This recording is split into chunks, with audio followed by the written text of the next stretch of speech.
Good evening, everyone. Welcome to this evening's webinar. My name is Gordon Brown, and in true tradition fashion, there was about 140 odd folk turned up. And then I think they must have realised who I was, and then they've just kind of bombed out. But they might turn up anyway. So Eric, my colleague, is in the background, so he will let people in as we go. So thanks very much for taking time out your Friday evening to hang out with me for an hour or so. I'll wait a minute or two because you know what it's like in the world of ADHD. Things very rarely go to time. People with ADHD are either very late for things or they get there kind of 3 days early. So, and nothing in between. So we'll see what happens. But I'm all organized. I've got my drink, which is Iron Brew. It was the only one I could find. Iron Brew do not sponsor this webinar. There are probably other drinks out there that are available. Although I was talking to somebody else about doing a webinar, and they hadn't done one yet, and they're asking for a bit of advice. And I say, but the one thing you would never do when you're doing a webinar is to have a carbonated drink, because you might be in mid-flow, and when you start belching, it doesn't really look good. So if that happens, please forgive me.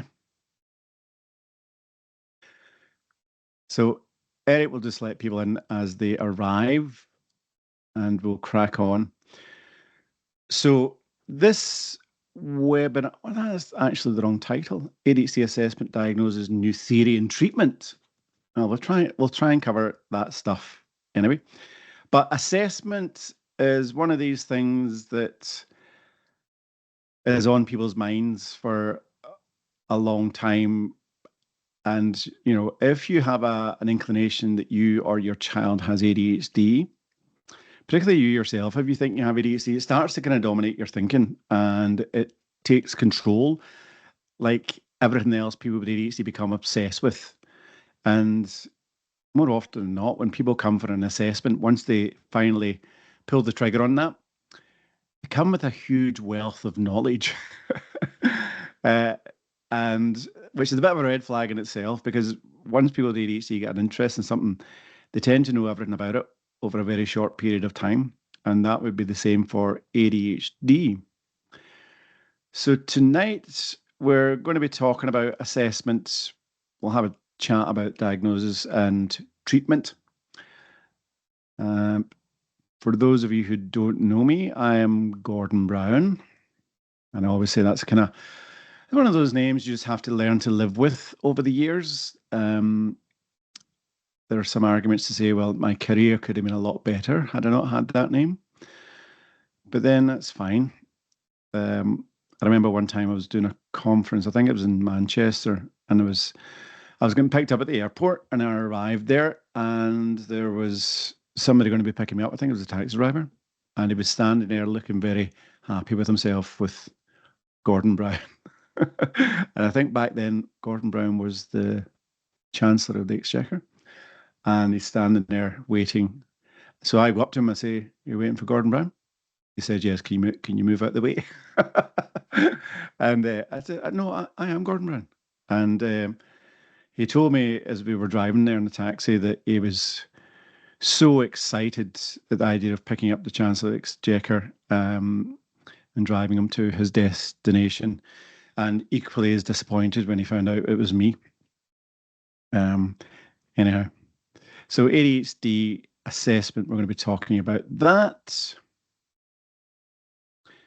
So my background is in nursing, and nurses these days, you know, they are very much kind of leaders in their field when it comes to neurodiversity, and you'll see other nurses across the UK, you know, nurse-led services.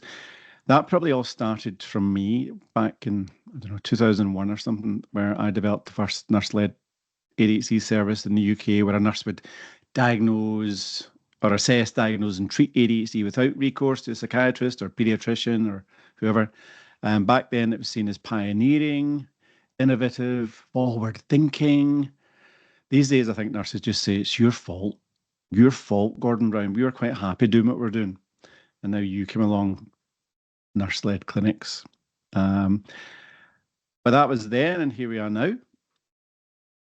So I always think that a good place to start is thinking about what ADHD looks like. And if you have ADHD and you don't fit into the stereotypical idea of what it looks like, even that statement, what does it look like? It's not like it's a mole. What does that look like, that mole?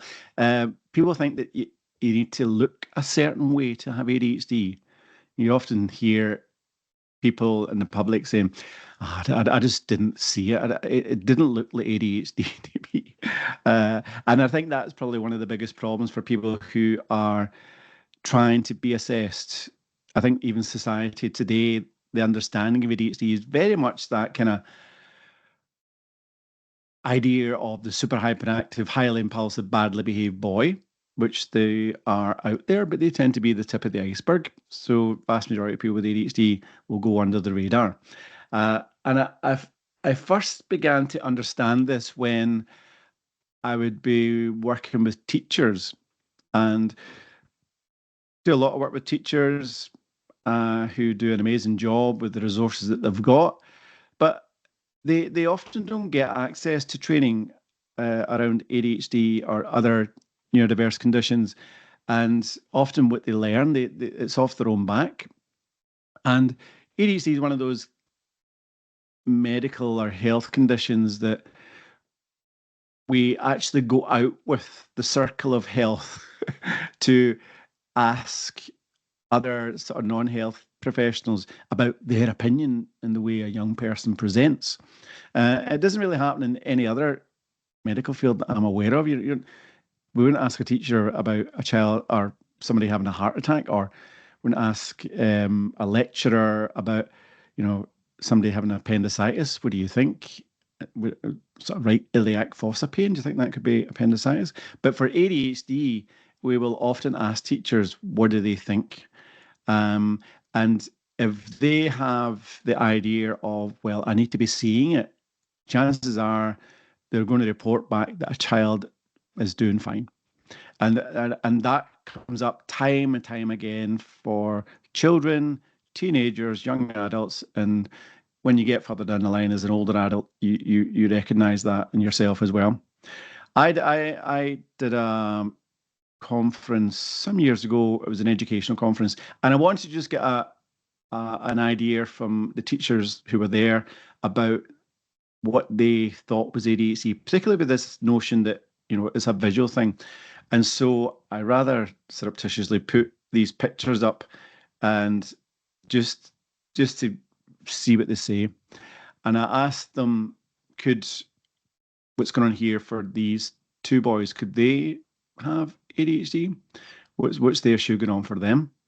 And there's a very clear visual issue there for the boy in green. He is an amputee, so he's lost his right leg. The other boy, well, he could be ADHD because he's running very fast, and obviously people with ADHD they run very fast. Well, they don't really. Well, they might do, but probably not because they're ADHD. And then I put this picture up. What do you think's going on with these girls? And again, very obviously, the girl with the dog and the stick, she is perhaps partially sighted or blind, so that explains that. The other girl, don't really see anything there, Gordon. We can't see it, so she's probably fine. And what about this lot here?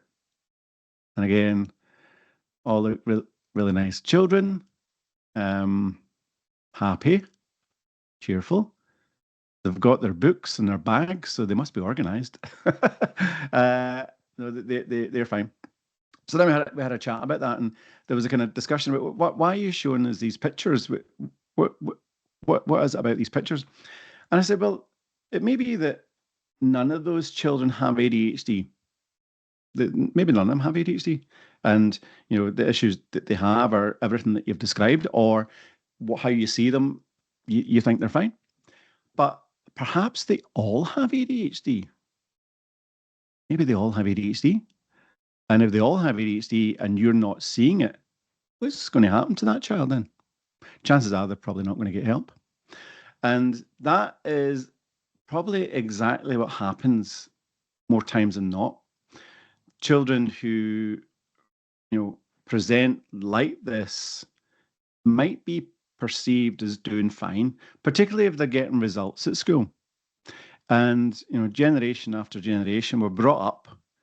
I can just hear my parents, and sometimes it comes out in my mouth as well, that education, your school years are your best years. Education is the priority.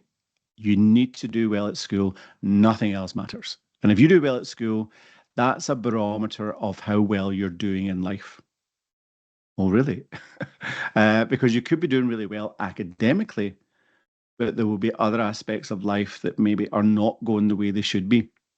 And those of you who are here tonight who maybe that is a similar tale for you, a lot of what we're going to talk about tonight will very much resonate with you.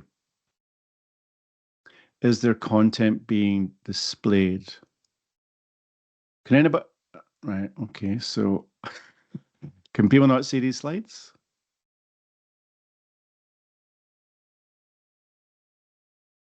Chat.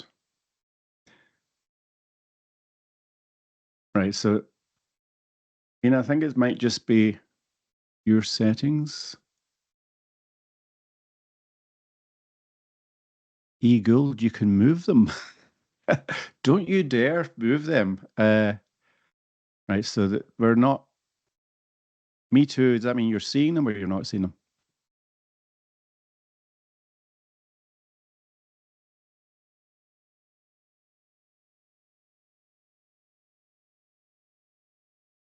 I'm going to ask Eric if he can investigate this. Exit spotlight.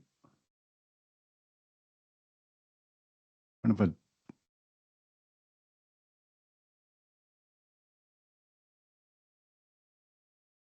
I don't know what's going on there. Eric, can you investigate, please? He's looking into this. Anyway, I won't move any more slides, so you just have to put up with my voice for the moment. If you can do that, that would be great. So yeah, if you don't present with what people perceive as their idea of ADHD, you're going to go under the radar. And what we discovered in, was it 2008? Yeah, so the Scottish government back in 2008, there was this ADHD, it almost felt like it was something that landed here. It was something that, well, somebody must have brought it in from America because we've never had that before. Obviously, people go there on holiday, probably caught it in Disneyland and brought it back. So there was once, and it's like any health concern that people didn't know about before, but they may have had symptoms, and then scientists, healthcare leaders in their field identify, there's a name for this, and as soon as somebody puts a name to it, you don't have to look too far back to see, when somebody put a name to COVID, what is that? When somebody put a name to ADHD, then in the UK, people started to wonder what that might be like. That's that iron brew. I knew it was a bad idea. People began to wonder what that was about. And in the early days, when I worked in CAMS in the mid 90s, perhaps, that's when we first began to see very hyperactive boys being dragged into the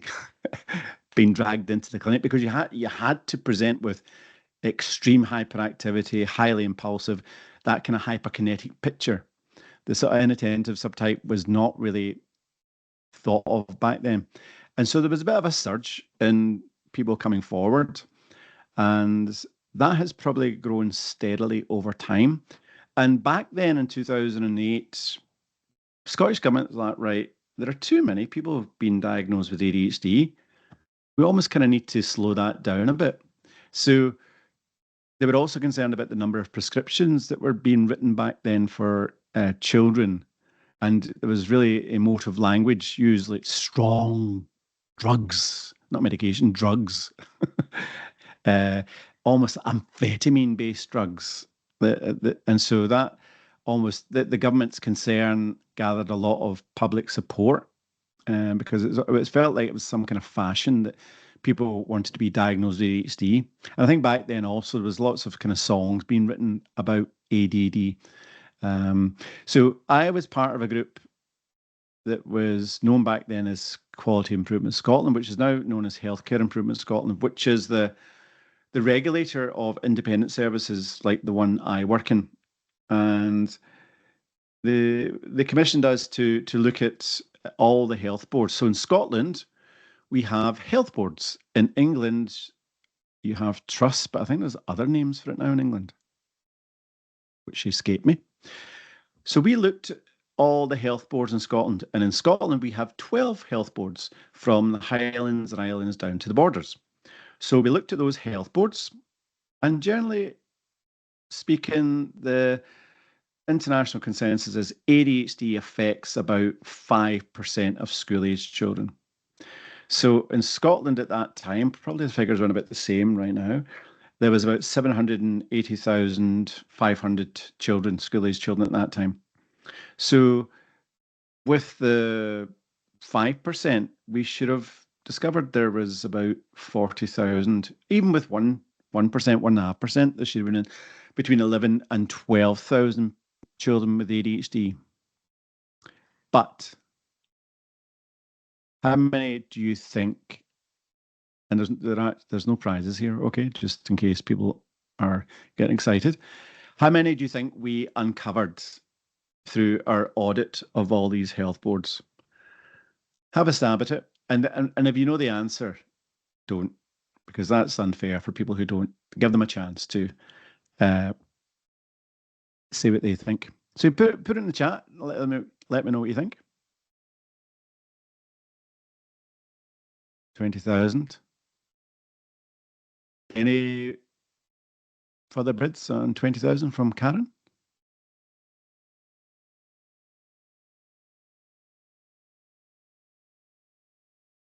I was going to say there's no wrong answer. Obviously, there would be. Right. 40,000, Joanne. Right. Any more bids on 40,000?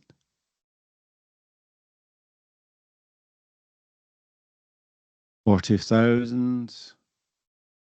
35,000. Do you have anyone who wants to improve that? 60,000. Kieran. Right, I'm going to put you out your misery. The number was 4,500. 4,500 children. 4,500.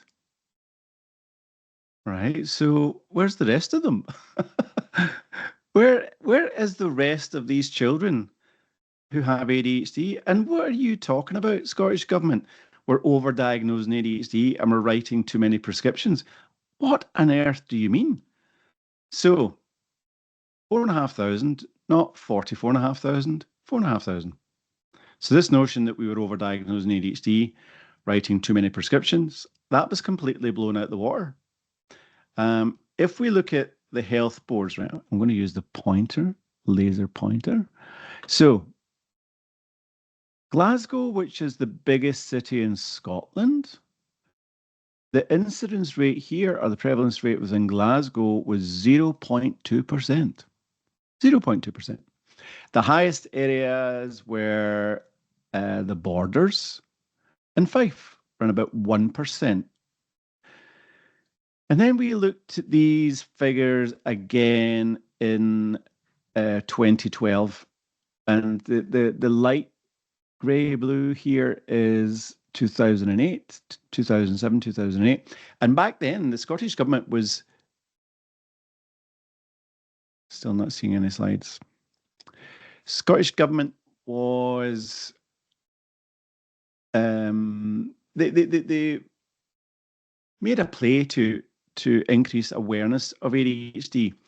And I think they threw a bit of money at it in the hope that more children would be identified and the I'm getting distracted by the comments about people not seeing the slides. More people would be diagnosed and awareness would be raised. However, when we revisited those figures again around 4 years later, sadly, there wasn't really very much improvement. NHS Tayside perhaps being a bit of an outlier there, but in some instances, less people were getting, or less children were getting picked up. So that sadly is still representative of what happens today. And it comes back to that notion of Karen, you will definitely need to have a good imagination if you're just listening to my voice. I've actually got a podcast that I've heard that people, when people with ADHD often struggle to get to sleep, but they've found that if they listen to my podcast, just hearing my voice can send them peacefully into a coma overnight, and their sleep pattern improves. So it comes back to that. It comes back to that idea of, do children who have ADHD have problems? Well, if you've got ADHD, then of course you got problems. But what about children who have ADHD who don't cause problems? What do you mean, Gordon? Well, the children with ADHD might have ADHD, but it might not actually cause you any issues. I know what ADHD is, Gordon, because I know it when I see it. But the majority of people with ADHD is very much an internal issue, and you're not going to see it. So the have and cause questions. Do children with ADHD have problems? Yes. Do children with ADHD cause problems? Sometimes they do. And the ones that cause problems, when are they more likely to get help? Well, probably when they're much younger. When you see a child who's 6, 7, or 8, in that kind of bracket, one of the main reasons why they're brought forward for assessment is because of the behavioral elements there. If you're very hyperactive and very impulsive when you're 6, 7, and 8, chances are in a school setting, you have a kind of sliding scale of disruption. Down here is low-level disruption. Up here is Armageddon and everything in between. And so when children like that come, you tend to kind of put your valuables away or things that are breakable, put them a bit higher because it's probably going to be a hyperactive child. However, what happens if you have problems, but you're also bright, helpful, conscientious, popular, hardworking, trying your best? Worst of all, if you are like young Katie here, that maybe some of you can't see, she's very cute. She's still very cute. Back then, she was about 3. Katie's now 19, my third child, and who also has ADHD. So she was bright, she was intelligent, she had lots of friends, she was popular, she was hardworking. Teachers really liked her because she went out her way to try and impress. But if you ask Katie, the further down the line she got at school, the more difficult it became for her. She still got results, but she had to work much, much harder than the next person. And that's one of the things you can't really, you can't really measure. How difficult was it for you, if I was speaking to Katie, how difficult was it for you, Katie? How much effort did you have to put in? Well, I had to put in a lot of effort, Dad. Yeah, but can you measure that? What do you mean? Well, how can I measure my effort? I think how we measure effort when we're assessing folk is you really have to drill down to find out, what was the impact on that? What kind of toll did it take on you? And even from a young age, you often kind of wondered why Katie came home from school and had a nap because she was done in, and that kind of continued into her teenage years.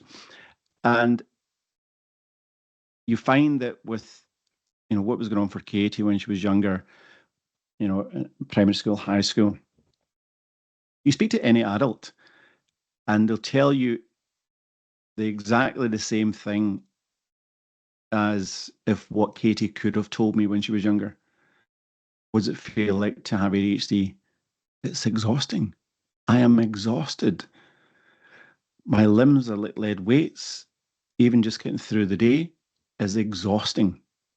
So we need to understand people with ADHD are normal everyday folk who get up in the morning, go to work, go to school, go to college, highly intelligent people, but they don't get stuff done. And I'm going to talk a bit more about that as we go. So let me see. Females are interesting. Let me check. Sorry, I'll say that again. In the world of ADHD, females are interesting because some time ago, I think it's maybe less so now, but they were not or less likely to be picked up than their male counterpart. And when we know that ADHD is what we call highly comorbid, right? What does that mean, Gordon? Comorbidity is other problems that are likely to run alongside ADHD, or maybe problems that are going to be caused by ADHD, or ADHD is going to exacerbate these problems. Things like anxiety, depression, addiction, that sort of thing. Eating disorders is up there as well, OCD. So, interestingly, women in this country are significantly more likely to be prescribed psychiatric medications over their male counterpart, except when it comes to ADHD, it's about 80% the other way. Why is that? Why is it when women go and speak to their GP, they're much more likely to leave with an antidepressant than their male counterparts? And why is it their male counterparts are more likely to leave with, well, no, not with an ADHD prescription, but maybe a referral for ADHD? I think that landscape is changing. And if we look at, between men and women, say, who is better at talking about feelings and emotions? Who's more likely to reach out and discuss what's going on for them? Probably women. And that's probably why we see more women being prescribed antidepressant medication. And I think a lot of the women that we see in the clinic, they'll have gone round that journey around the houses of, having therapy, different types of assessments along the way, different types of medications, but it just doesn't give them the answers or the help that they're looking for. And so then they continue on a journey until maybe they get to the point of an ADHD assessment. So go back to my cursor. So yeah, women, we probably see more women than men now. And I think because women are, and if there's men in the audience, which there clearly are, you might be sitting there thinking, actually, Gordon, I'm really good at, talking. I open up all the time. And I want to talk about men about this as well, because there was this notion before that in terms of subtypes of ADHD, I'm not going to go into all the symptoms of ADHD tonight, and I'm not going to talk about subtypes of ADHD because you probably know a lot of that stuff. I'm going to talk about a theory of mine that probably encapsulates the sort of real life experience of what it's like to have ADHD. But in terms of women and men with ADHD, there's this notion before that women are more likely to have the ADHD inattentive subtype. That is ADHD with problems with focus, organization, working memory, time management, planning, starting, finishing, procrastination, rumination, overthinking, overwhelm, but without the impulsivity and without the motor restlessness. And males, men, they were more likely to be considered the combined type, where you had all the problems with attention, but you also had lots of problems with impulsivity and motor restlessness. Now, in fact, give me a second. Funny to say, I put my heater on and it was boiling in here.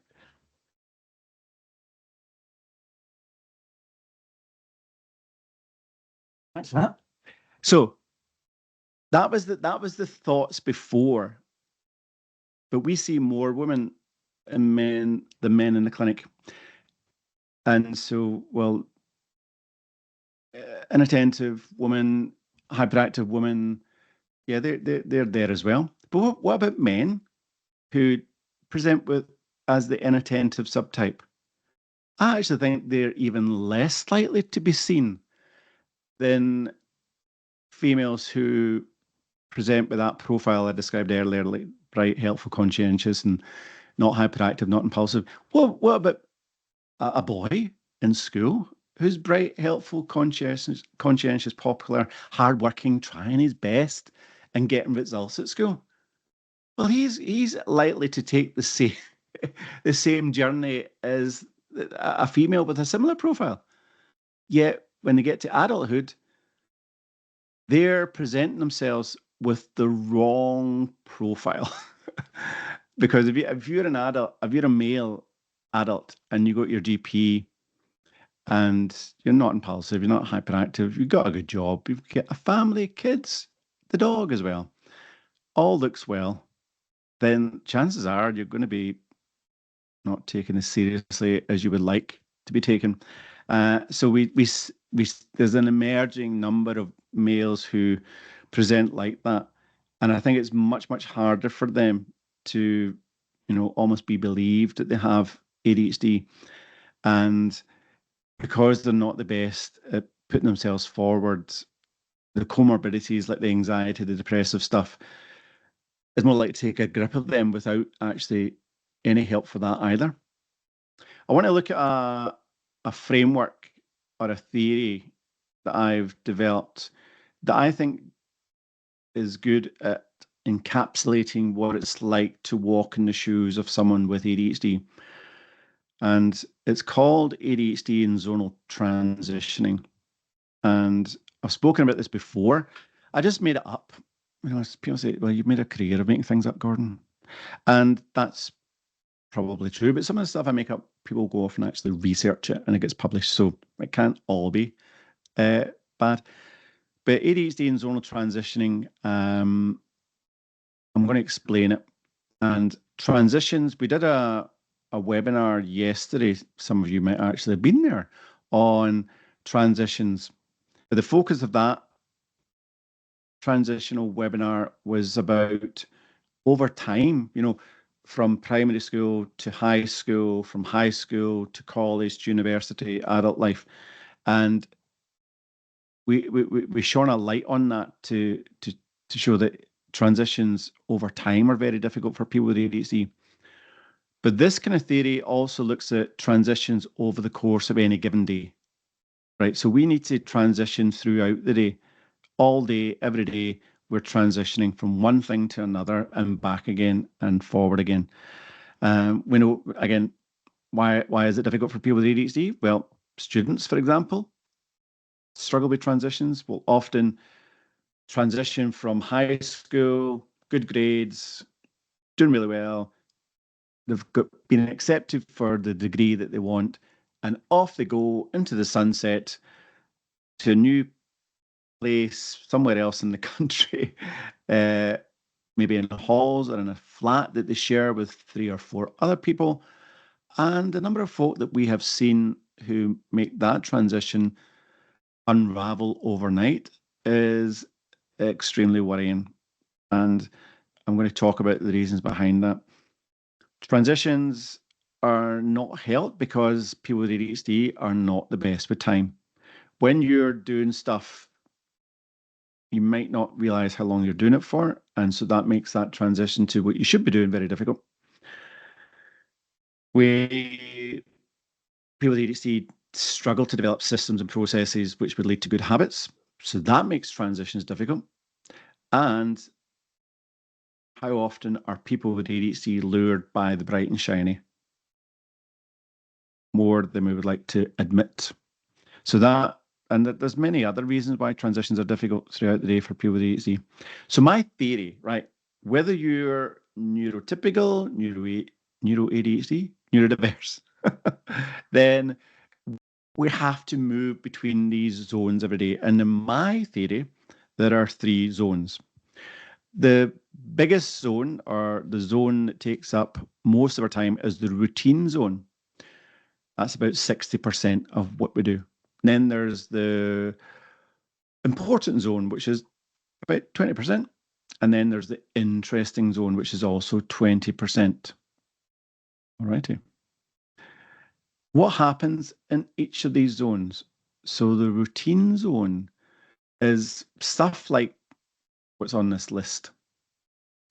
Getting up in the morning, brushing your teeth, getting out the door, emptying the bins, turning the light off, washing your dishes, emptying the dishwasher, hanging your washing up, opening your mail, doing shopping, replying to someone on a text, packing your school bag, tidying up after yourself, changing your bed sheets, routine stuff, amongst other things. What's with the important zone? What's in there? So college, university, school life, homework, paying the bills, looking after the kids, looking after pets, hospital appointments, coming to really important webinars like this one. Looking after your finances, just running the house, important stuff. And then what's interesting? So anything that involves a screen is interesting. Shopping can be interesting. Researching something new, that's always interesting. That lights up my brain like the 4th of July. Researching something new. Hobbies. Hobbies, hobbies, hobbies. Then for younger children, Roblox, YouTube, anything with the screen. TikTok, doom scrolling should be on there. Doom scrolling. Yeah, I think we should have done a wee survey. How many people find themselves, I'll just, I've got 5 minutes. I'll just do this for 5 minutes, and it's Monday morning, and then your neck's a bit stiff, and you realise it's Tuesday now. So you could just doom scrolling. Hobbies, knitting, crocheting. Now, I don't know where that's come from within the neurodivergent world, that knitting and crocheting seems to have made this real upsurge in popularity. I've been spoken to many neurodiverse folk about it. They just find it very soothing and comforting to do that. Hobbies and again, as parents of children with ADHD, how many hobbies, how many clubs, how many taekwondo outfits did you buy, and only to sell then on eBay because it was very short-lived? So that's the kind of stuff, and there's maybe other things that you'll find in the interesting zone. So how do people with ADHD function in these zones? We always talk about function. How does it impact on your function, ADHD? So the way it impacts on function is this. When you're in the interesting zone, you are laser focused. You will process information lightning quick. You never forget anything in the interesting zone. Your limbs feel light, airy, feel optimistic, happy, almost kind of invincible. Time goes really fast in the interesting zone. Time will disappear in the interesting zone. But the most important thing about the interesting zone is, for people with ADHD, they are fully automated. They do it without thinking about it. Do it without thinking about it. Absolutely no bother. And that causes them conflict. Because when you're in that interesting zone and you're doing amazing stuff, you're on your A game, that's only supposed to be 20% of your time. And it just becomes problematic if you stay in that zone too long. So again, just the stuff we do in the routine zone, but how do people with ADHD function in the routine zone? Still not seeing any slides. I'm so sorry, Karen. I'll make sure Eric gives everybody a full refund for that. Can only apologize. Hopefully my chat is holding you here and you're not ebbing away. Um, so in the and this is universal, right? Whether you're a 2, 3-year-old who's still to be diagnosed, but you're on that path, whether you're somebody in their teen years, somebody in their early 20s, 30s, 40s, 50s, 60s, 70s, it's all the same, right? All the same. If you have ADHD, much of it, if not all of it, if you had a problem with that thing when you were younger and you don't get help, chances are you've still got that as an adult. If you didn't put your clothes away when you're 6 or 7 or 8 and you get to adulthood and you've never had any help for your ADHD, well, you know the answer. No, I don't put my clothes away. So in the routine zone, people with ADHD, their attention span's really low. They feel sluggish. They forget everything. Their processing is really slow. If you're asked, and this is maybe the same for adults as it is for children, test it on your partner if you think they have ADHD, but definitely test this on your child if they have ADHD or you think they have ADHD.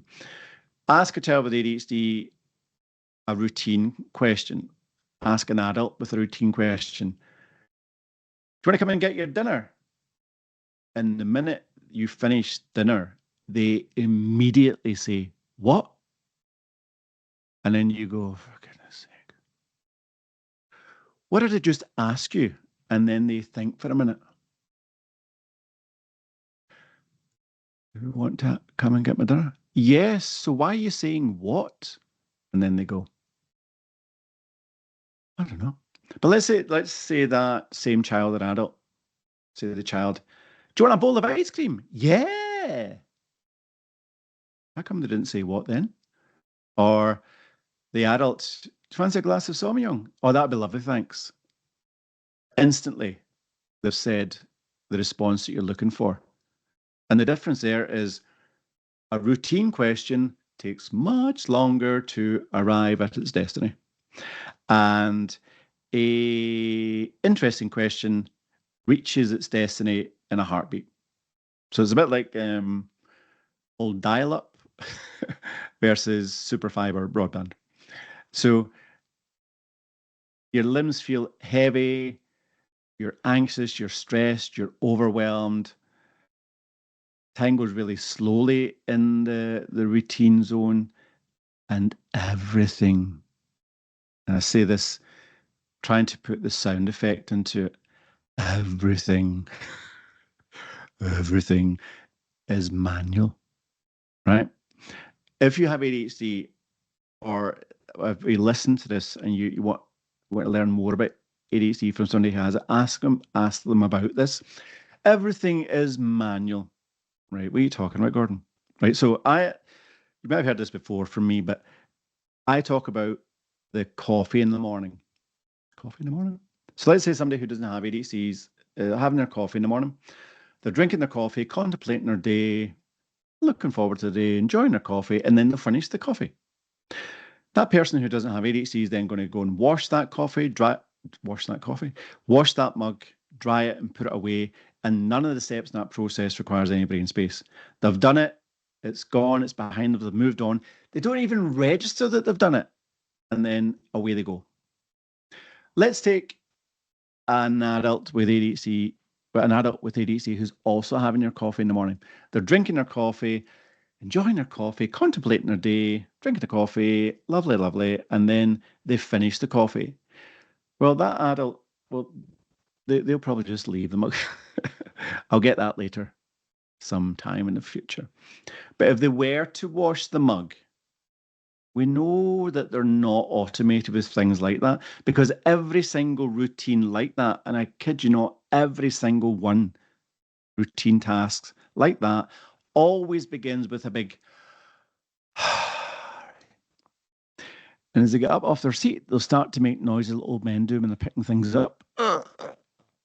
And that is like for children as well. Listen to your child with ADHD when you ask them, can you hang your jacket up? Oh, oh. And then they get up off the seat and they take the mug away over to the sink. And then they turn the hot tap on. And then they wait for like an eternity for the hot water to come to that tap. And then they begin to question the tap. Why is it you tap? Hot water always takes forever to get here. And then the hot water will eventually arrive. And then they pour, for some reason, copious amounts of washing up liquid in there. And they'll start to clean the mug, right? So clean it, rinse it, clean it, rinse it. And then they're going to dry it, but then they notice there's a big stain at the bottom. People with ADHD are very determined people. So they're determined to get that stain out, and they'll spend whatever amount of time is required to do that. So a bit more elbow grease in there, and then rinse it again. Happy with that. Where's the dish towel? Who's moved the dish towel? It's right in front of you. No, it's not. There it's there. Oh yeah, I didn't see it. And then they'll dry the mug. Then they'll take it away over to the cupboard. Then they'll open the cupboard door, and then it's, oh man, there's no space for their mug. And who's mixed up the glasses with the mugs again? Who even does that? So now this person with ADHD, not only are they very determined, but they're also a bit of a perfectionist. So they're going to spend time separating the glasses from the mugs. Mugs at one side, glasses at the other side, big ones at the back, medium ones, small ones. Then make a beautiful space for their mug. Then they put the mug in there, then shut the door. Right, so that's just washing a mug, right? So if you apply that concept to every normal day activity, what's happening to your battery? It is draining remarkably fast. I said earlier that young Katie, when she came home from school, she went for a nap. Now you know why. People with ADHD feel exhausted all the time. So this stuff takes the most amount of effort. And if you have ADHD, you will tend to avoid. But what happens if you do avoid? Did you not say, Gordon, that there's more of that stuff than anything else? That's right. If you avoid the pile of washing, builds up, builds up, builds up, builds up. And it will overwhelm you to the point where you just cannot face it, cannot deal with this, don't know where to begin with it. It's just become too much. And that is universal for people with ADHD. So I'm hoping I'm painting a picture here of what it's like to have ADHD. But what about the important stuff? The important stuff, right? So you've got an interview. This is the job that your dream job. Dream job. This is the job I've been working all my life for, right? So why are you leaving now? You should have left about half an hour ago. Yeah, I've timed it. It takes me half an hour to get there. Yeah, but did you remember the roadworks that are there? Oh shit, I forgot about them. All right.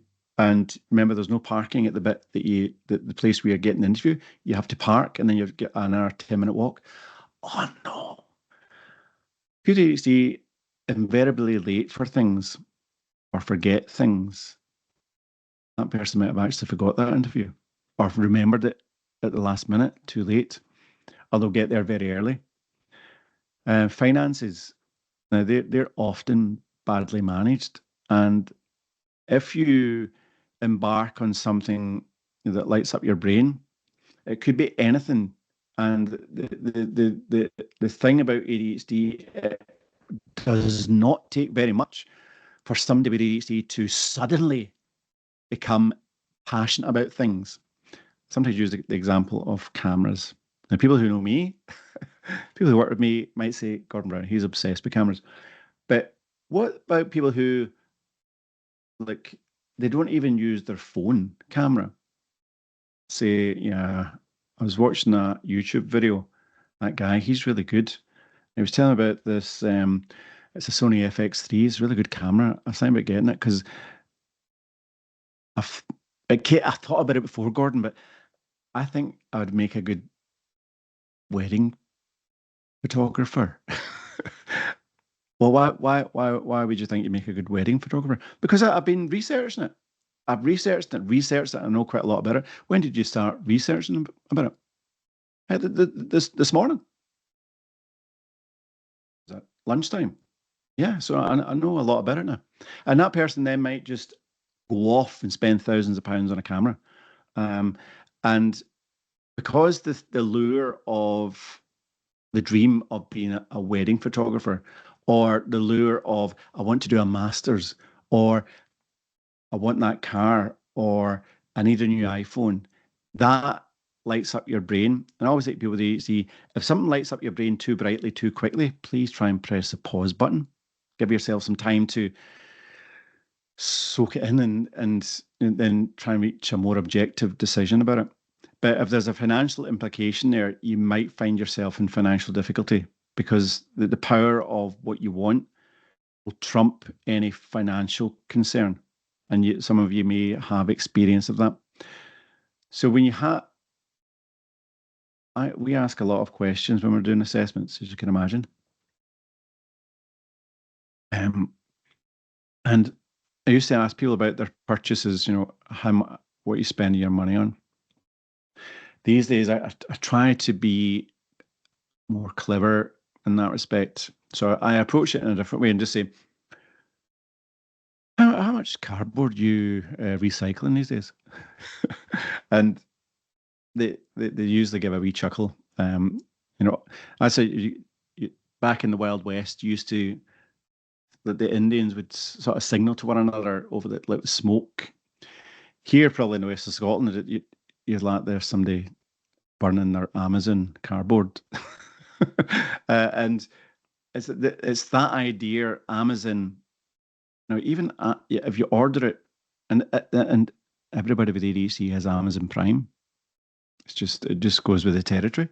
So if I order it now and it's say you'll get it by 1 o'clock tomorrow, can't wait, can't wait.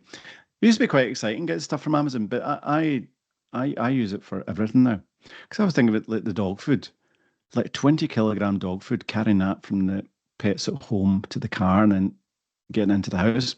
I just order it from Amazon and then watch the wee guy struggle coming up the driveway. And I say thank you very much. So you can get anything from Amazon.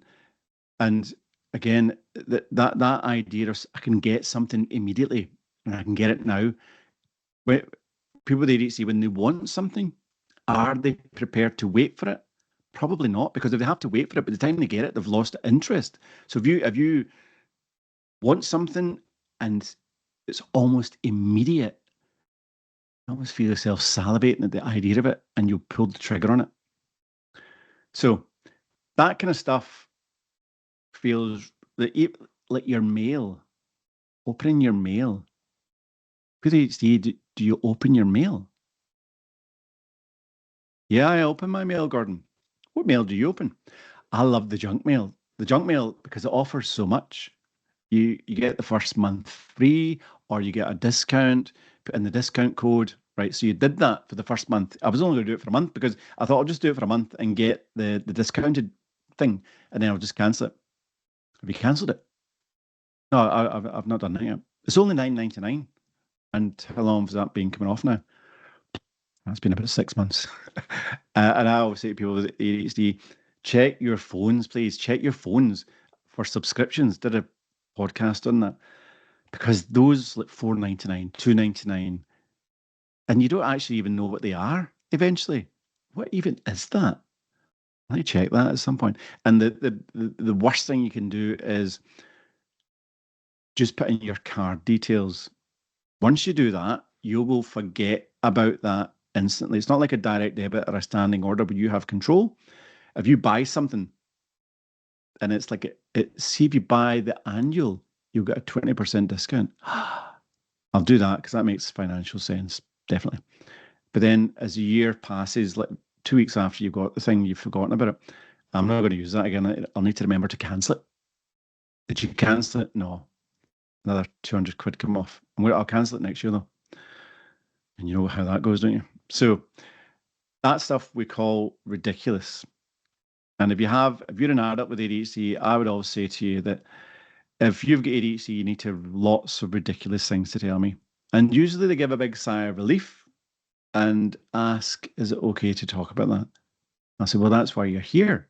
This is like your ADHD confessional. Not that I'm a priest, but you come and you confess the ridiculous stuff. Because see, if you don't have ridiculous stuff, seriously, I know we're trying to make this light.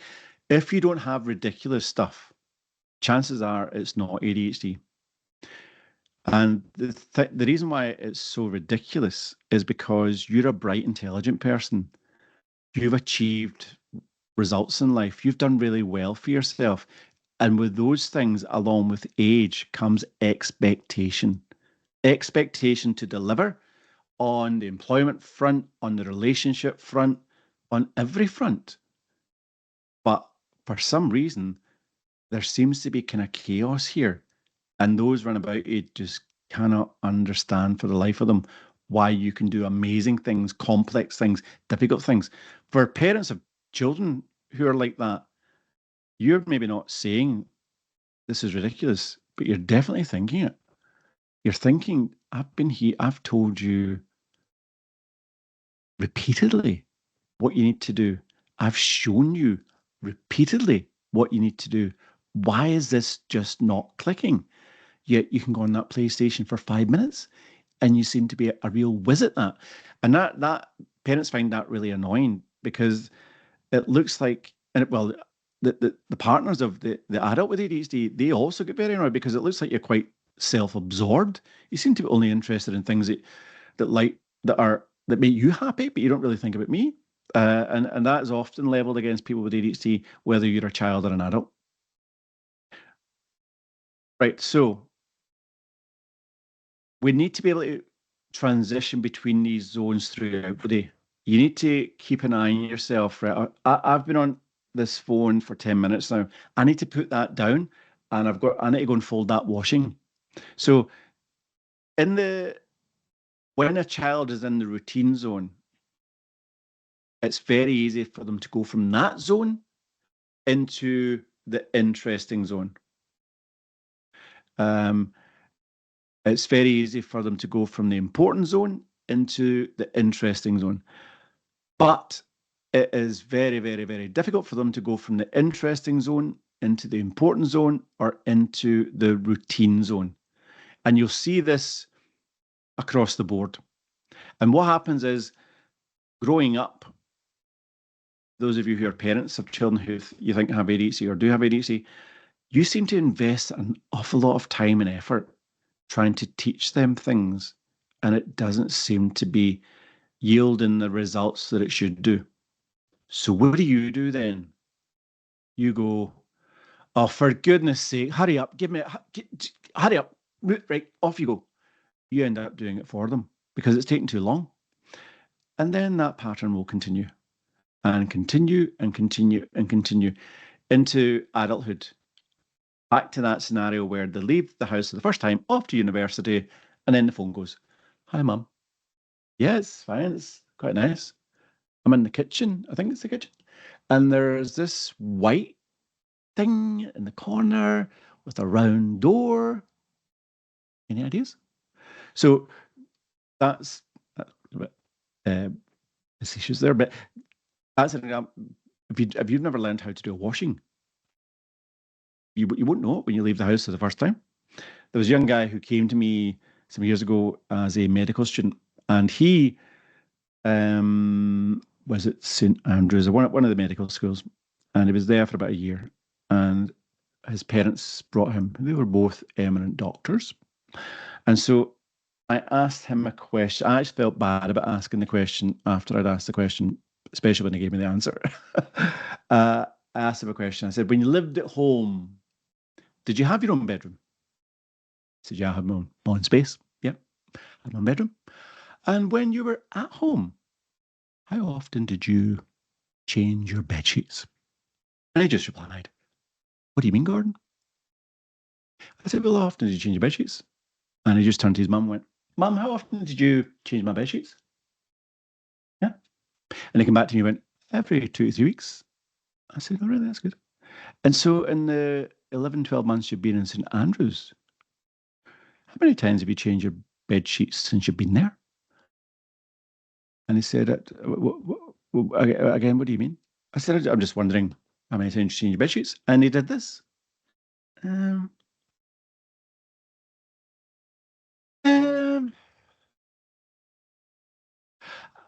I've never actually changed them. And his parents were mortified. And but that again is an example. These are big red flags. If you're not learning life skills as you go, routine stuff, remember I say it all along, routine is the most difficult if you have ADHD, then that is a big red flag. If you're not putting your clothes away, if you're not taking the bins out, if you're not brushing your teeth, why is that? And if you're not getting the answer that you think you should get, big red flag. So it's important that we move between zones every day. We're able to transition, we're able to keep an eye on ourselves and go, right, I need to move now because I've got other stuff to do. People with ADHD will not be able to do that the same as their neurotypical counterpart. And if you have ADHD, or you have a child with ADHD, or you think you have ADHD, or you think your child has ADHD, then this theory or framework will probably very much resonate with you. So the other thing is that I was thinking tonight, how am I going to pitch this? I've done this before, this webinar, and I was thinking where to get assessed. And then I thought, why even bother? That's what I was saying. I'm going to just like, why would you even bother getting an assessment? What's the point? And that you might be, what are you talking about, Gordon? Why are you even saying that? And some people might think, well, the world out there as it is, trying to get help anyway, it's more effort than it's worth. And what's the point anyway? What difference is it going to make? Well, I think overall, early assessment, diagnosis, treatment, and support probably suggest that the outcomes for you are probably going to be better than somebody who doesn't get early support. Early support these days is easier said than done because if we're waiting for the NHS, then you're probably going to have to wait a while. And, thinking about I don't know what the waiting times are now in Scotland. I've kind of lost the plot with it. 2 or 3 years maybe, or anywhere in between. That's a long time in the life of a child. And, the further down the line you get and you're not getting help, the chances are that other difficulties are much more likely to come your way. So we know what we know now. And I think since COVID, the understanding of it has increased exponentially. To go down the private route it's a minefield. It is an absolute minefield. And that's coming from someone who actually that's what I do. But I'm fortunate because I get to meet a lot of people who've been down different paths in that respect of the private road. And when I have a conversation with them, it's like, where do you begin with this? Where do you go? Who are these people that assess you? What are their credentials? What does it actually mean? It's just an utter minefield. But if you're thinking about it, here's some things to consider. So ADHD is a whole of life condition, right? This kind of notion that people grow out of it. Yeah, right. I think you're more likely to grow into it and find ways of managing it. But even though you're finding ways of managing it, even though to the public your stage presence is immaculate, chances are backstage, behind the curtains, you're still struggling the same as the next person with ADHD. It's a whole of life condition, and people should be able to access services, throughout their life without restrictions being put on that. If you're thinking about, don't want to wait in the NHS, if you're going to go down a private healthcare assessment, make sure that whoever it is that assesses you is suitably qualified. And you'll find out who's qualified by looking at the NICE guidelines, which probably are a bit more vague now and need to be updated. Because there are a number of titles that, unbeknown to me, are not protected. And you could go off and do a counselling course or some other introductory course, a weekend stuff, or maybe even diploma, something, even a degree. You could have a degree in psychology, and then you just call yourself a psychologist. And the public at large probably would know no different. Um, so make sure clinicians are suitably qualified, and psychiatrists. Interestingly, psychiatrists, and we'll talk about them. They can assess, diagnose, and treat ADHD, but there's a growing consensus that there are other people who are better placed, not more qualified, but better placed to do these assessments, because psychiatrists, of which the NHS is short on, are better served seeing people that their training and qualification means that only they can do that job. You know, people who are psychotic, suicidal, um, bipolar, schizophrenia, eating disorders, complex trauma, Tourette's, all that stuff is the remit of psychiatrists. ADHD can be, but I think they're probably better served doing the stuff that only they can do. I didn't mean to say that psychiatrists shouldn't do it, but I just think that there are other people who can also do this job. Clinical psychologists. So the word clinical is important. That means that they've spent time working in a clinical medical setting or psychiatric setting or mental health setting. Nurses who have additional training, and we've seen this group emerge significantly over the years. I mentioned about my own journey in that respect. And the broad church of nursing, there are other elements of nursing who find themselves now getting into the field of ADHD. And the NHS kind of brought this about themselves by commissioning services who had general nurses involved, or adult nurses as they're sometimes called, to participate in the assessment, diagnosis, and treatment of ADHD. They've even kind of allowed, in some health boards, social workers to be involved in the assessment, diagnosis, and treatment of ADHD.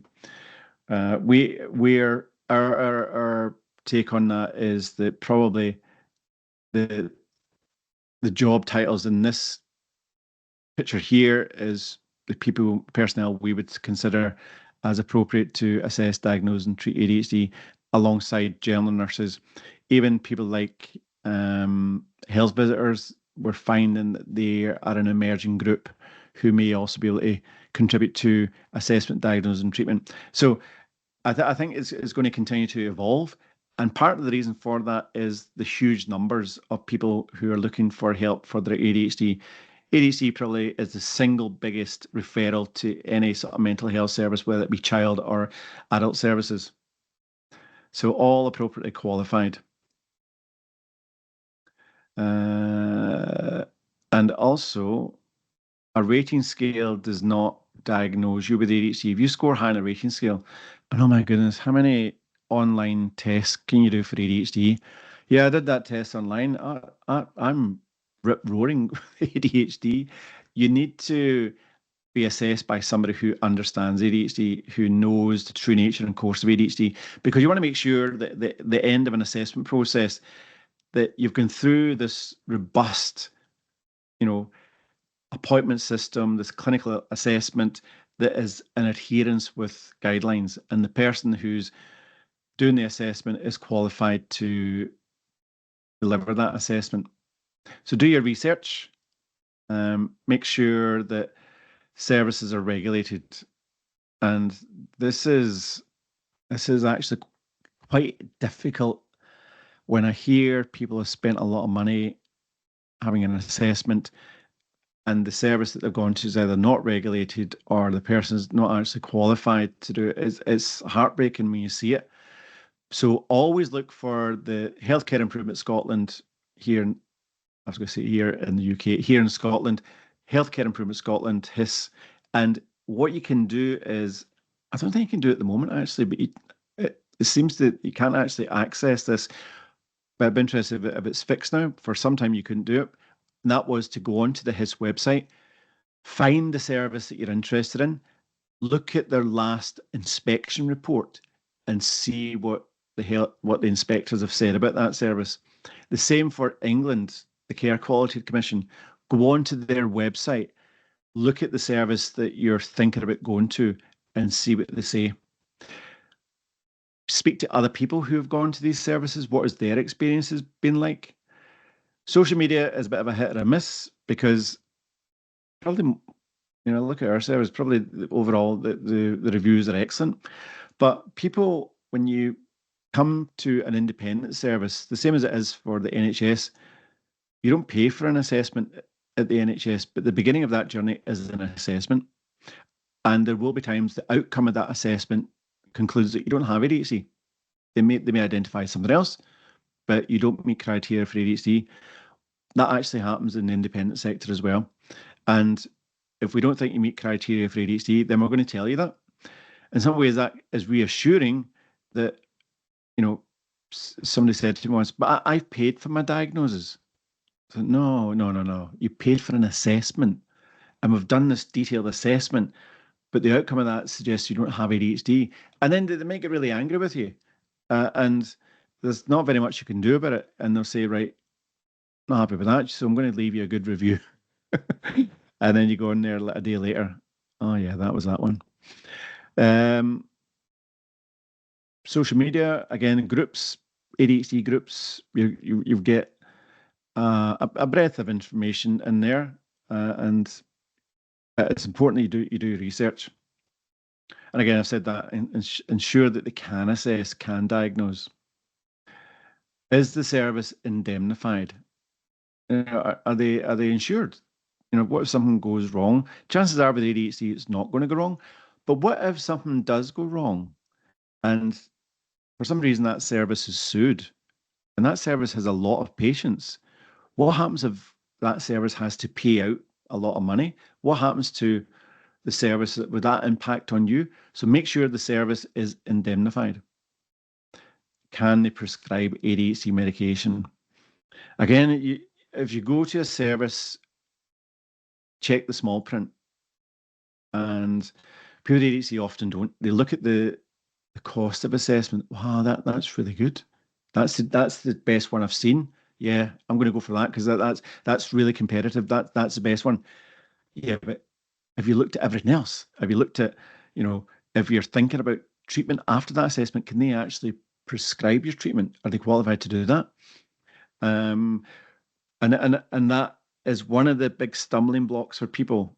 And again, it's another thing that if you pay for an assessment, you get the diagnosis. Oh, what a relief. ADHD, thank you. I've known it all along. So, in terms of medication, what options do you have? Oh no, no, we don't do medication. We can do CBT and we could do parent training, we could do coaching, and those things might be helpful, and a lot of the times they are. But if you're in your mind thinking about which is essentially the first line treatment, medication, and then you can't access medication from the service that you've gone to, you're going to be so annoyed.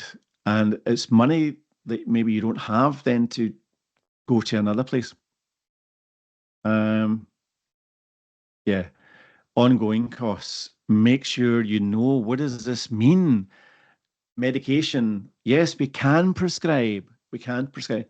Great. Will my GP prescribe for me? Possibly. Chances are they won't prescribe to begin with. If they are going to prescribe at all, they nearly always will not prescribe to begin with, which is what happens in the NHS as well.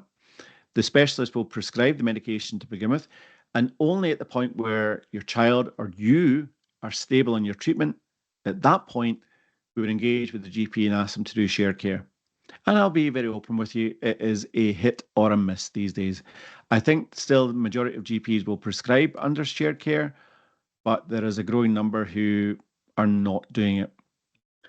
And I understand GPs are very busy.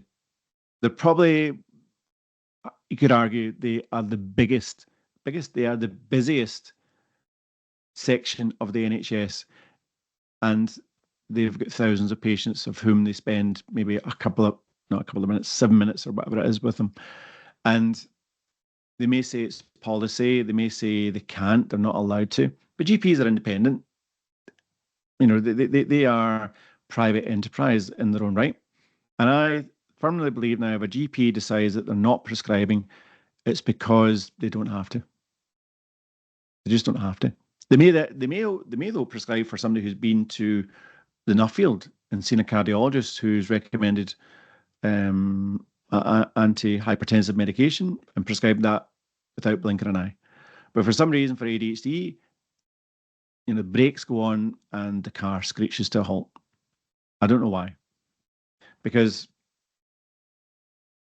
essentially all that's happening is printing a prescription, giving it to you, and saving you the cost of that medication that should be free at the point of delivery. But the NHS isn't where it needs to be. So you need to find other routes.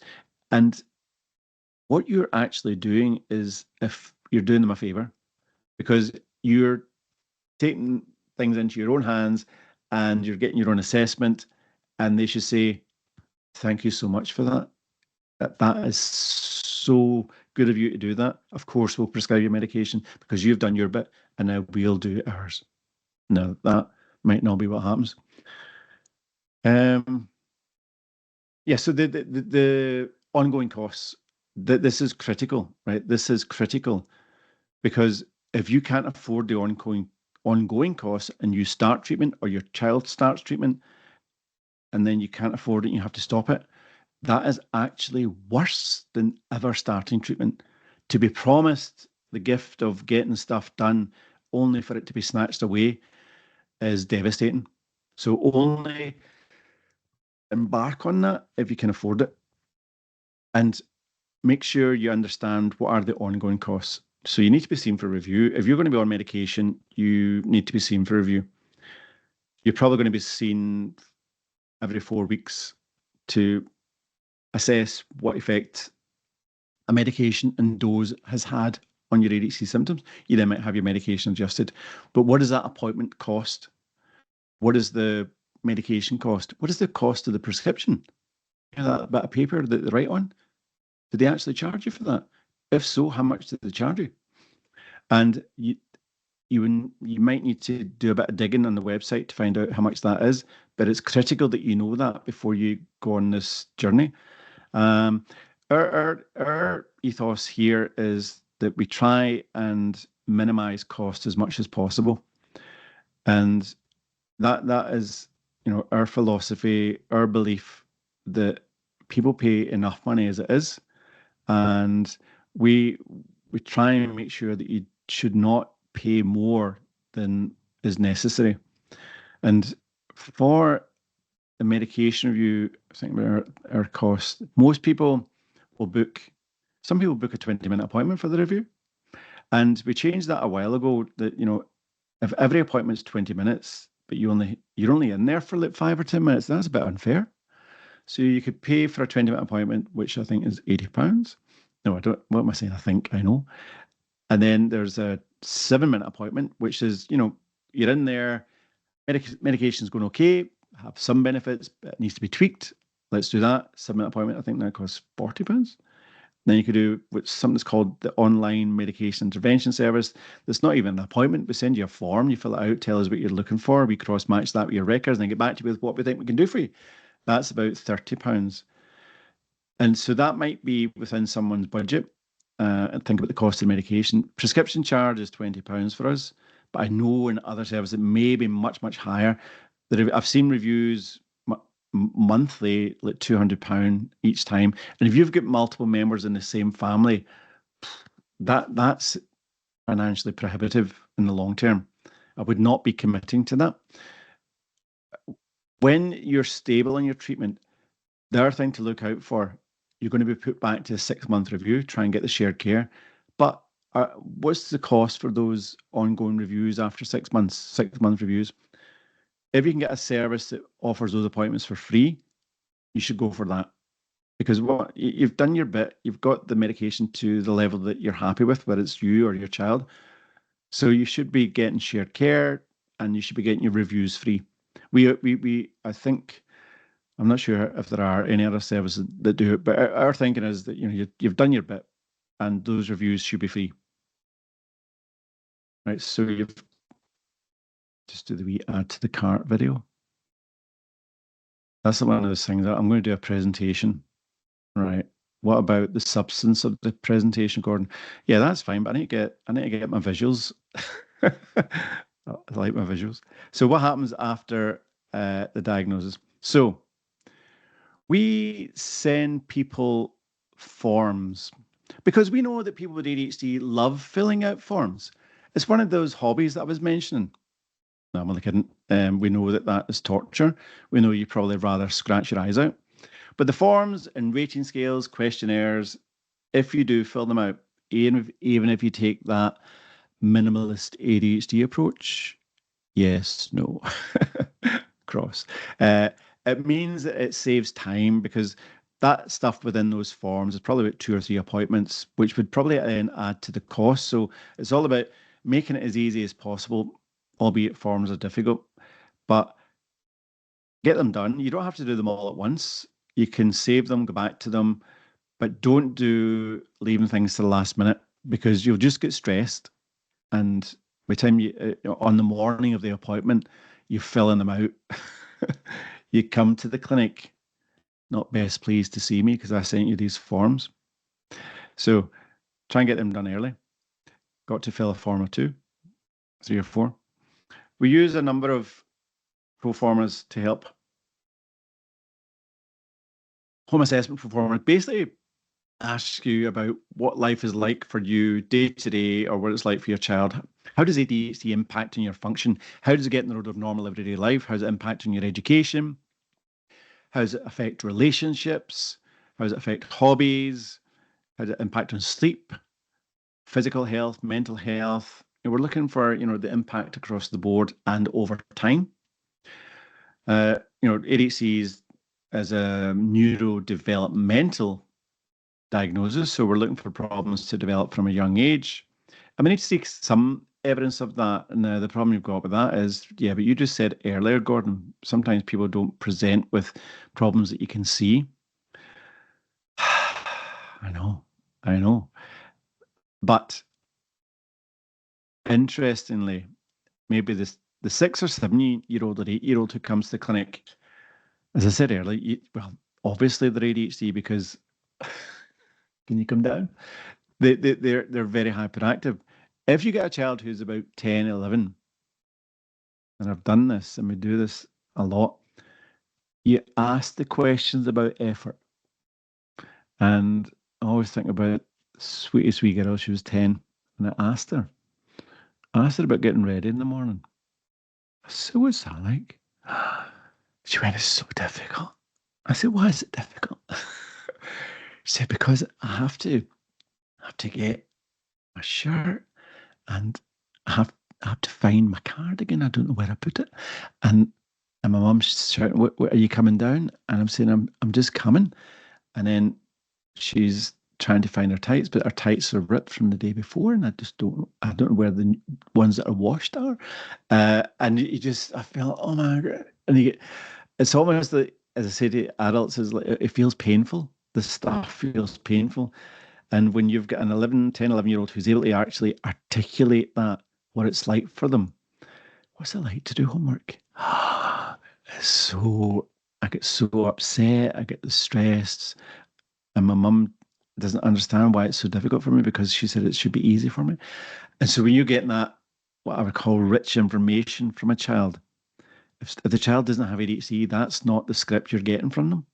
And what you're getting by being able to ask the right questions is a snapshot, a bit of an insight into their world.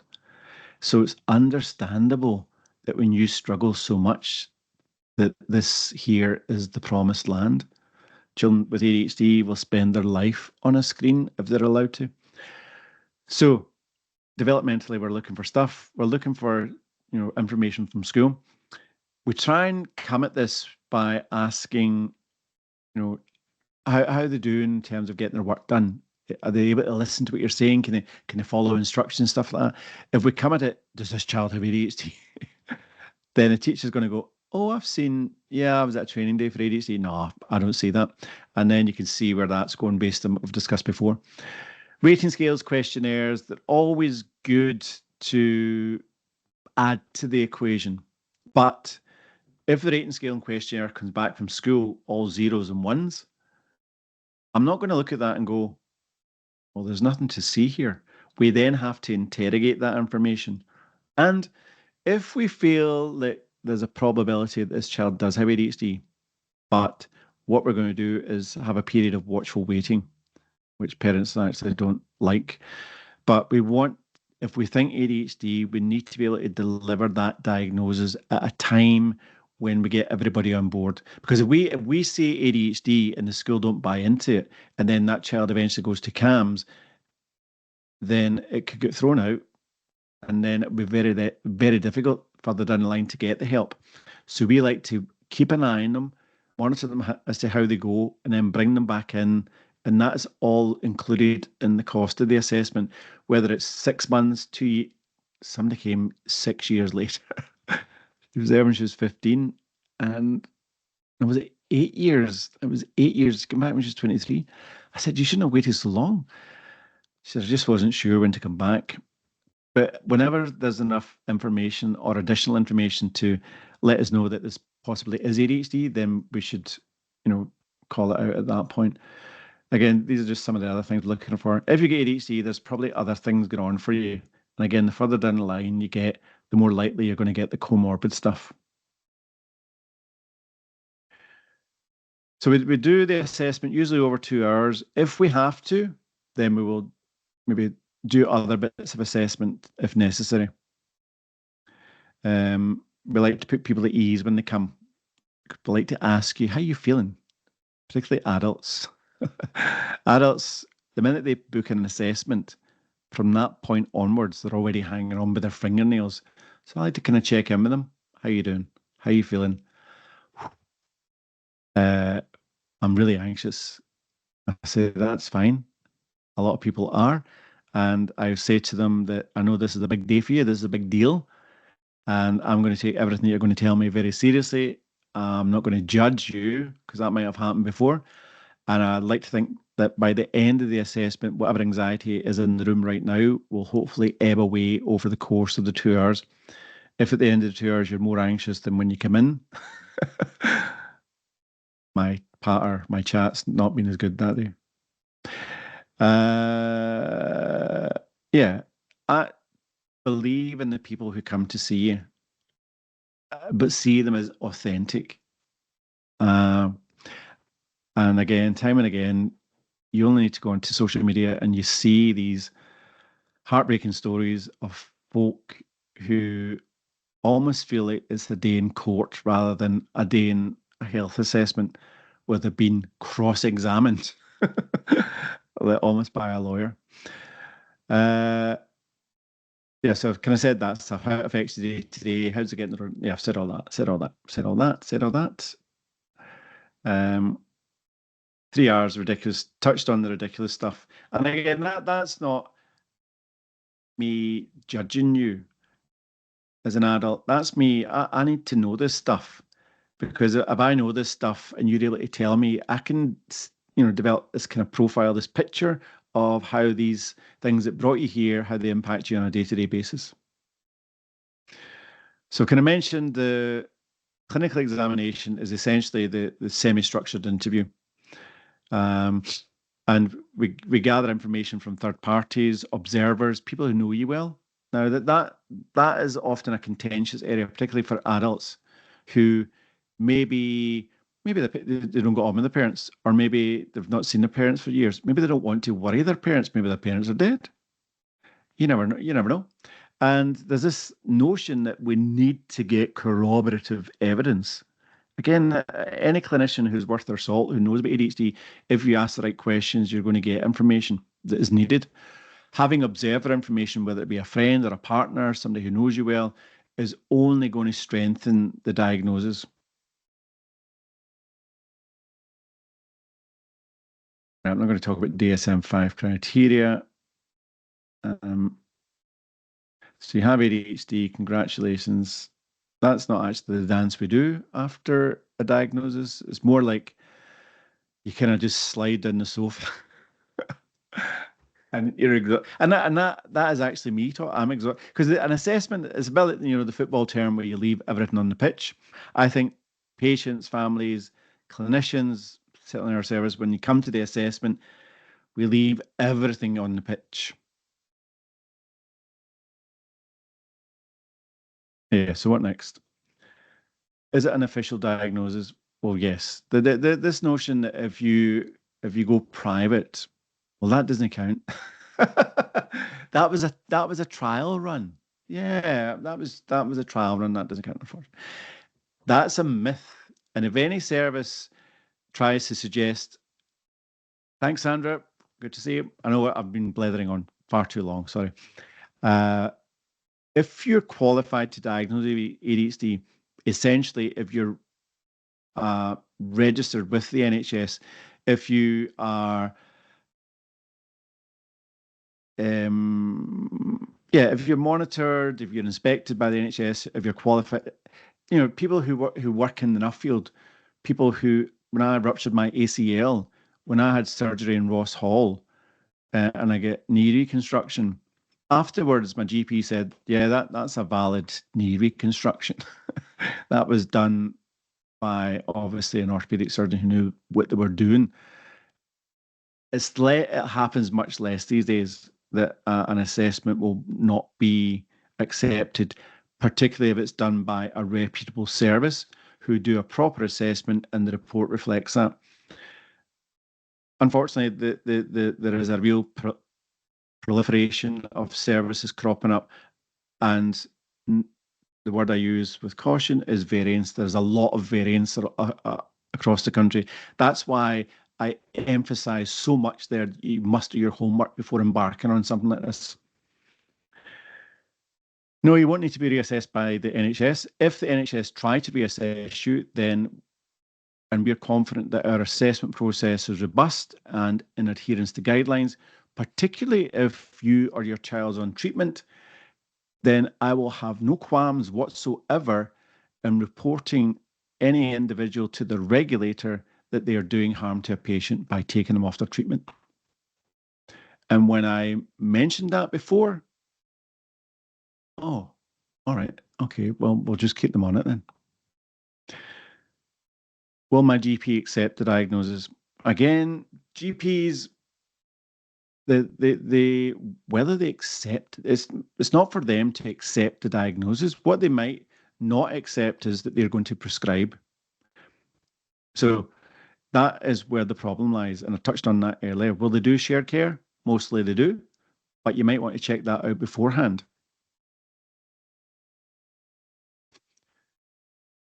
Aaron, I'll come to your question shortly, but that's a very valid question. Right, so that's me done. There, 35 minutes. You guys never shut up there. Question answers. So Karen's question is a good question. Is there any point in getting an assessment when you're in your 80s and you've muddled through life so far? I think, as we all know, and I might be just a couple of years behind you or so, Karen, but as you get a bit further down the road, your health starts to become trickier and we're more likely to get stuff the further down the line we go. And one of the biggest issues about an assessment, particularly for an adult will more often than not want to embark on treatment. And when you get to your 80s, even if you are symptom free, there's probably some kind of cardiac stuff going on somewhere along the line. Nothing that you'll sense or feel, but the there's always stuff going on for us the further down the line we get. And with medications for ADHD, one of the things that would be make it contraindicated if there was any sort of heart disease going on there, any kind of high blood pressure, any sort of significant cardiac event. And that's probably the biggest single reason for people who are much further down the line not seeking a diagnosis. Also, where you're at with your life at that point. And I, even if I was assuming, Karen, you are an extremely active person in their 80s, um, chances are your life is not as busy as it was when you're younger. You asked there, don't want medication, but what about counselling? And again, that's counselling or coaching. Coaching is this emerging field in the world of ADHD where what do people with ADHD need help with? Well, I've already touched on it. If you're coming to an assessment and you're bringing all this ridiculous stuff and that tells us you meet criteria for ADHD, well, what do you think you need help with? I need help with the ridiculous stuff, Gordon. And that's what coaching is about. I'll give you an example. We see lots of people from film, TV, and the arts world, and a person who came to see me, she was a producer, she'd won a BAFTA, and she came to a coaching session when I had time to do it. And what she wanted to help with was to develop a bedtime routine. She was 56. So, to somebody who's neurotypical, how ridiculous does that sound? You're 56, you've actually won a BAFTA, and you don't know how to get to bed. That's ridiculous. And we would laugh about that. So, what I did was for this BAFTA winning producer, I got her to get an A4 bit of paper and write down what she needs to do before she goes to bed. So, what do I do? Right, get a pen, turn the heating down, and so it's nice and cooler and flat. Open the bedroom window, let some cool air in. Get the bed sheets so they're just amazing when you go in there. Dim the lights. Get the book you would like to read at the side of your bed. Turn off your phone. Go and get a shower. Organize your hot drink, whatever. Is that how people go to bed, Gordon? I said, yeah, that's the routine I'm giving you. All right. And I kid you not, for 6 weeks, this person got an A4 bit of paper with a bit of blue tack, put it on the middle of their bedroom wall, and every night she did this. It's my prop. She ticked the box. Feel good about that. Ticked the box. Feel good about that. And so she did that every night. And I hadn't heard from her. And then about 6 weeks or so later, she phoned and asked to speak to me. I'm quite busy, as you can imagine. But that morning I was quieter, so I said, right, put her through. I went, hello. She went, hi. I said, hi, how's it going? She said, I just want to let you know. I said, yeah, I can get to bed now. I said, oh, that's brilliant. Amazing, fantastic. Well done. Really happy for you. There's a bit of a silence. I said, is there anything else? She went, yeah. I said, what is it? Can you help me get up in the morning? So we had a laugh about that. But that, again, that's an example of where somebody gets much further down the line and we assume BAFTA winning producer. Of course she can get to bed. Of course she can get up in the morning. No, she can't. She can't because she's never been able to do it. She's never developed routines, systems, and processes. She has fumbled through her life day by day, struggling, sense of overwhelm never too far away. Yes, she has had success because she's brilliant at that stuff. But that's not why she came for an assessment. She came for an assessment because she struggles with normal everyday life. All the things that everybody else finds easy is the most difficult if you have ADHD. And emotions, as Ina is asking about, emotions, oh my word. Emotions are like a grenade that just goes off without taking the pin out. People with ADHD could be going along just fine. Life is good, sun is shining. I am actually in a good place. And then something happens, boom, emotions go from 0 to 100 in a heartbeat. And they didn't see it coming. One patient, he described it once to me as, I get mugged by my emotions. Mugged. And that's how it left him feeling. That sense of rejection. People with ADHD are not good at getting feedback. Feedback, Gordon? What do you mean?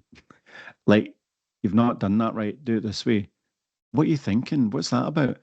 That's like a punch in the stomach to somebody with ADHD.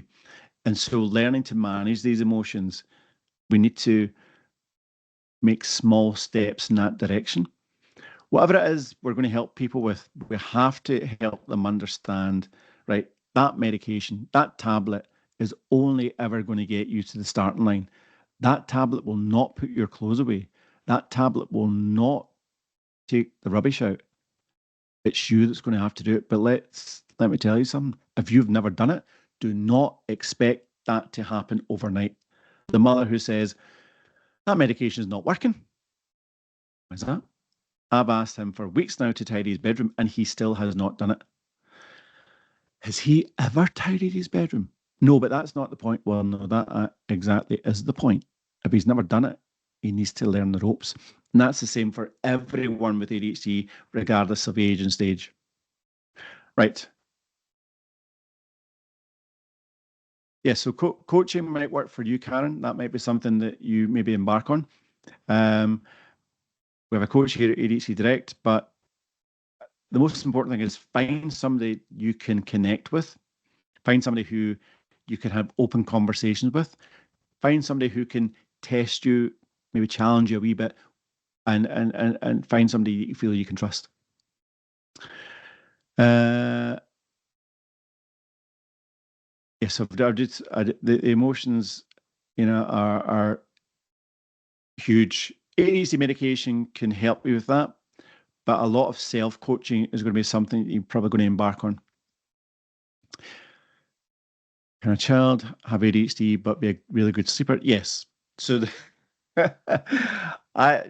you'll get a kind of woohoo from me if a child sleeps well or an adult sleeps well, because again, not everybody with ADHD is going to be the same. Not everybody, and that's why parents. It's almost becomes like when I do my parent program, Parents Inc. When we talk about what's your child like, oh, my child's like this, my child's like that. And the next person, oh, that's nothing. You should see my child. Everyone's different, and if you've got a child with ADHD and they sleep amazingly well, then good for them, good for you. That is priceless. I already have a diagnosis from 2006. My GP has put me in a 2-year waiting list. I want to finish my doctorate now, not in 2 years. So Diana, that is, the thing. People with ADHD don't want to wait. There are some things that you need to wait for. I always use the football analogy because I am obsessed with football. Not last weekend, right enough. But if I think about Messi, Messi is often regarded as the best player in the world. How did he become the best player in the world? Did he wake up in his 30s and become the best? No, he's been playing football probably since he was one. And he gradually moved towards that. That's not how people with ADHD generally roll. But that's where we try and get them to take that incremental approach to success. The flip side of that is, well, you're telling me to wait, and I'm happy to wait, but I need to get the help first. If you're saying to me I need to wait years to get the help, and then when I get years down the line and I eventually get the help, it's going to take me more years to get to where I want to go. Saw that.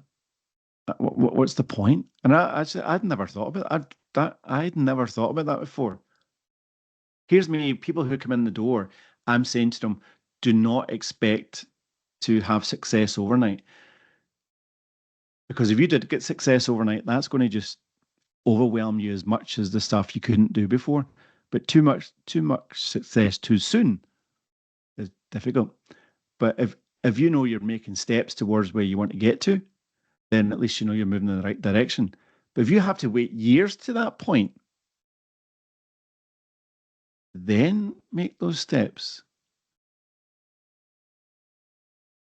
Yeah, so Diana, it's see in healthcare, right? This is a thing that I always struggle with. When I working in the NHS as I did for 25 years, it's almost like you're born into this kind of religion where you it's in your blood and it's still there for me.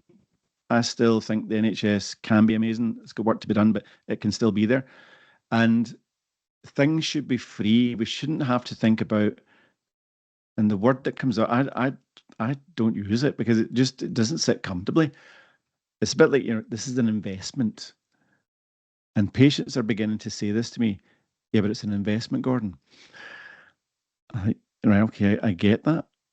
But it's, I think you should still be able to invest in yourself, not have to wait for it, not have to pay for it.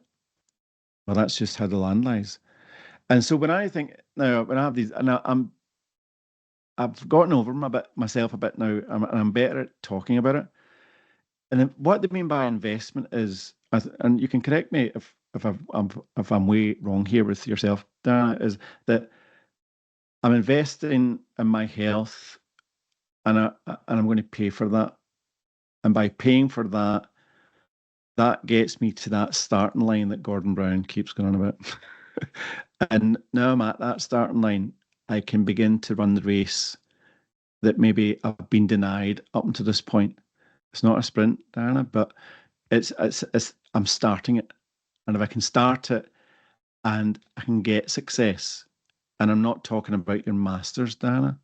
I'm talking about getting up in the morning, getting out the door, having your breakfast, remember to brush your teeth, have a shower, take the washing out the wash machine sometime this week, reply to those messages that you get, deal with your emails, pay your bills, all that stuff, all this low level stuff, because you're doing your masters and you know this anyway.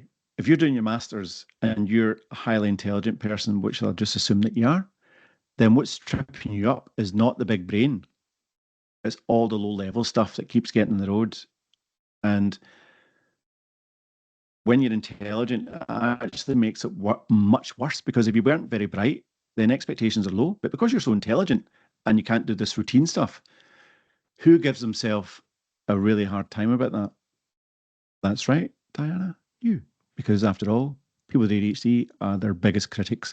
Doesn't matter what mum, what dad, what teacher, what friends, what partner are saying, it's not going to be anywhere near the level that's going on in here for the person with ADHD.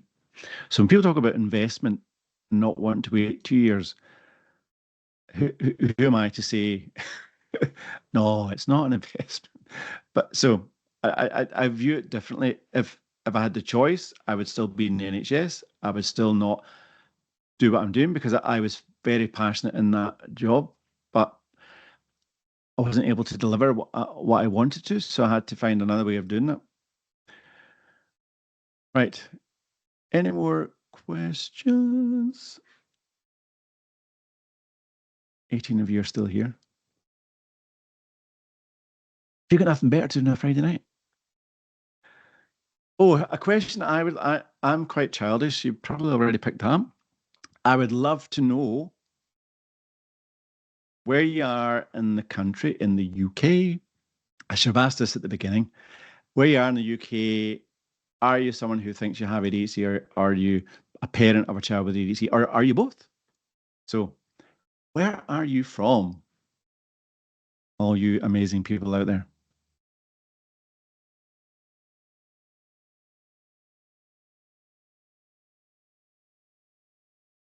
Oh, chat's been turned off. Hello, Gordon. Yes, I had turned off the chat just for time, but I've turned it back on so we can get the location from our viewers. All right, they probably had hundreds of questions. um, Falkirk, Rochdale, Rochdale. Fal- Two people in Falkirk.